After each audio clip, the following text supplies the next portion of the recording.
అండి అల్లం పచ్చడి చేస్తున్నానండి పెసరట్లోకండి. సంవత్సరం క్రితం నుంచి చేద్దాం అనుకుంటున్నానండి. మా ఇంట్లో అల్లం పచ్చడి నిలవదు ఉండటం చేయలేకపోతున్నాను.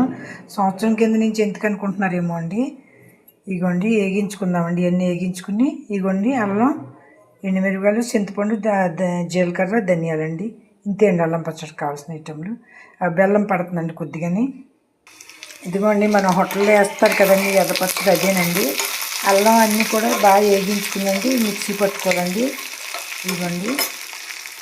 ఇగోండి అల్లం పచ్చడి అయితే ఫైనల్గా తయారైంది. ఇగో ఆవాలు, జీలకర్ర వేసానండి. ఇవి ఎండుమిరగాయలు, కరివేపాకండి. హోటల్ స్టైల్లో కంటే బాగుంటుంది, హోటల్లో కంటే పచ్చడి బాగుంటుందండి. ఫ్రెష్గా చేసుకుంటే మరీ మంచిదండి. ఎప్పుడప్పుడు చేసుకుంటే మరీ మంచిదండి.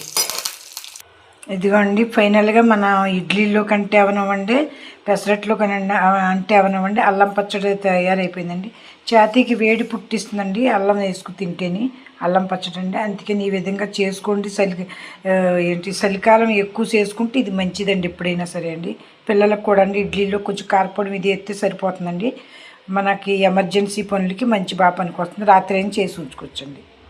ఇంట్లో పెసరట్టు ఇంట్లోదే అండి. ఇంట్లో పచ్చడి అండి. చూడండి ఇగోండి బ్రహ్మాండంగా ఉంటుందండి. ఛాతీకి వేడి పడుతుంది, చలి పట్టదండి గమ్మున. అందుకే చలికాలం ఏదైనా ఇంట్లో చేసుకుంటే అది బాగుంటుందండి. పచ్చడి అల్లం పచ్చడి మటుకి ఆరోగ్యానికి మటుకి చాలా మంచిదండి. ఇదిగోండి దానికి తోడు సలాద్ కొద్దిగా. అదే పనిగా అదే తినకూడదండి. ఇడ్లీ దోశలు తిన్నా కొంచెం సలాద్ కూడా తినాలండి, మన హెల్త్కి మంచిదండి.